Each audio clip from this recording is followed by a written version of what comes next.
지금 보고 계신 아파트는 서울 성북구 정릉동의 정릉풍림 아이원 아파트입니다. 이곳 42평은 21년 7월 최고 9억 5천만 원에서 이번 달에는 5억으로 무려 47% 하락하였습니다. 동일 평형의 매물은 현재 7억부터 시작합니다. 이곳 아파트는 모든 평형이 다 크게 하락을 보고 있는데요. 33평은 8억 5천에서 6억으로, 24평은 7억 1천에서 5억 3천으로 계속해서 하락 중입니다.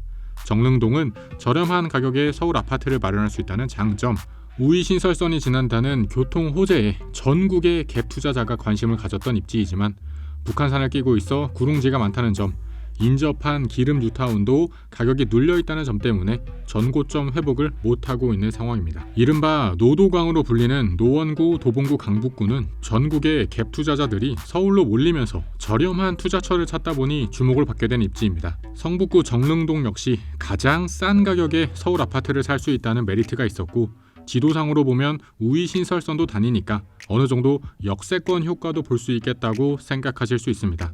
그러나 실제로 타보면 우이신설선은 두량짜리, 정확히 말하면 차량이 작아서 그 두량도 일반 지하철 한 량 정도 되는 사이즈의 소형 경전철임을 알 수 있습니다.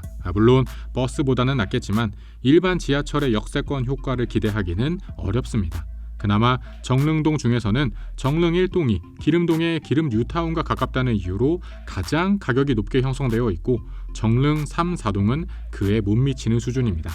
혹시라도 구독자분들 중 이처럼 지역이 어디든 외곽 입지에 투자를 하신 분들이라면 앞으로 이거 세 가지는 꼭 준비하셔야 합니다. 그것은 바로 첫째, 현금, 둘째, 있는 자산 잘 지키기, 셋째, 인버스 ETF입니다.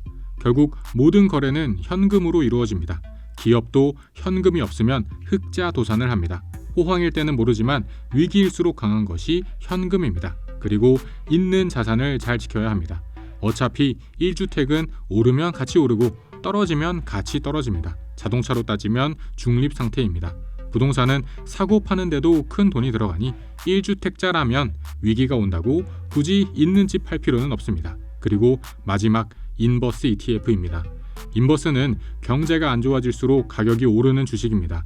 실물 경제와 반대로 가는 것이지만 그만큼 위험한 상품이므로 모험심이 강한 분들에게만 적합한 상품입니다. 한때 전국의 갭 투자자들이 관심을 가졌다고 하더라도 결국 이러한 외곽 지역은 선호도 감소라는 현상을 겪을 수밖에 없습니다.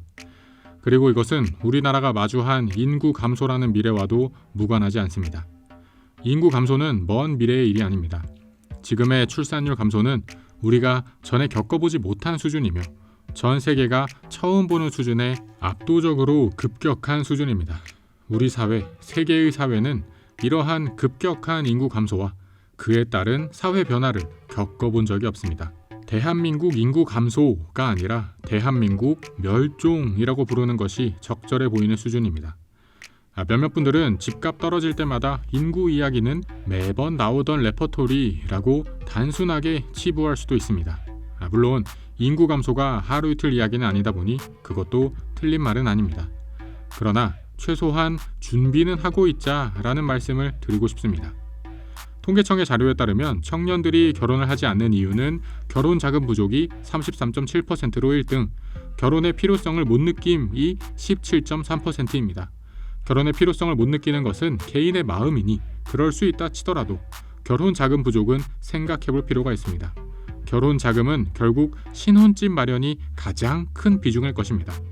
몇몇 분들은 신혼이면 다 빌라 전월세로 시작하는 거지 서울 신축에 눈이 높아져서 그런 거 아니냐라고 하십니다.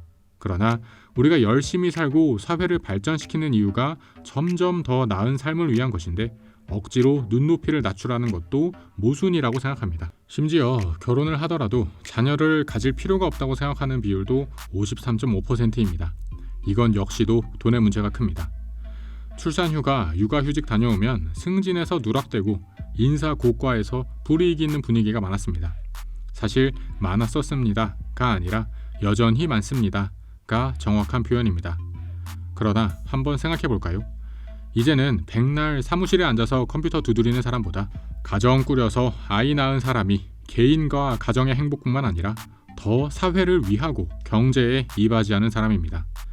출산휴가 다녀오면 눈치를 줄 게 아니라 더더욱 우대를 해주어야 합니다. 부동산 채널에서 출산 정책 관련 이야기를 너무 길게 드리게 되었는데요. 그러나 저도 우리나라의 하나된 일원으로 저도 책임을 공유하고 미래를 준비하는 차원에서 내용을 정리해 보았습니다. 요즘과 같이 앞뒤가 맞지 않고 미래를 알기 어려운 시장은 역사를 돌이켜봐도 없었습니다. 사실 90년대, 2000년대까지만 해도 이렇게 전 국민이 매일매일 부동산 하지는 않았었습니다. 전세자금 대출 제도도 없었고 다들 대출을 쉽게 받지 않던 시절, 내 집 마련이라는 것은 평생에 걸쳐 이루어가는 꿈이었습니다.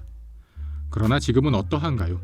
언제부터인가 대출 레버리지를 활용하여 자산을 사고 돈은 돈으로 버는 것이라는 인식이 강해지며 모두가 부동산 투자 공부에 열을 올리는 사람들이 많아졌습니다.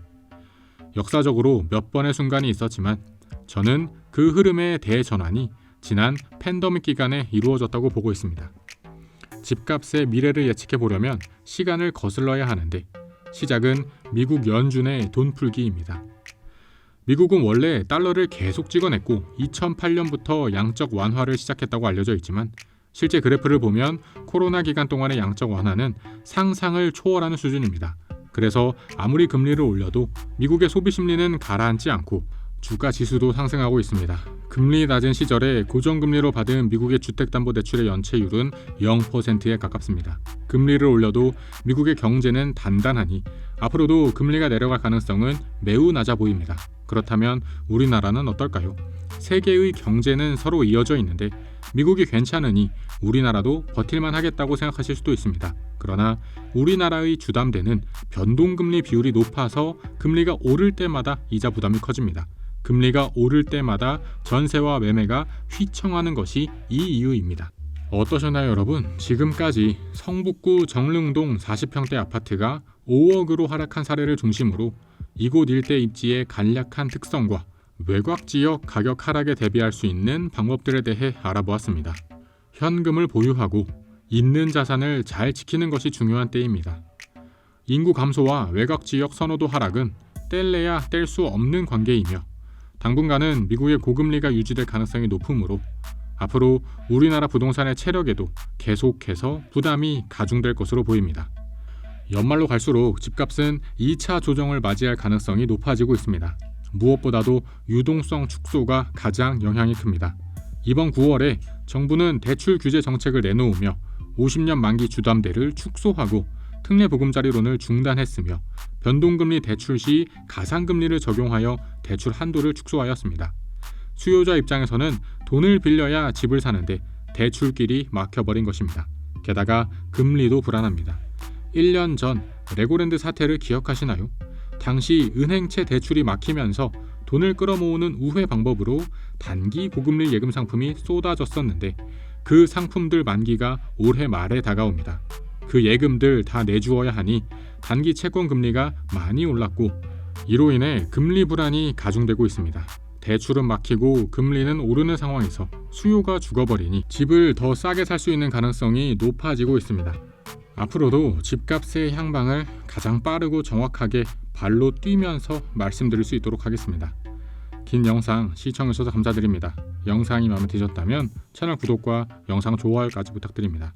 그럼 저는 다음에 또 새로운 부동산 이야기로 찾아뵙겠습니다. 감사합니다.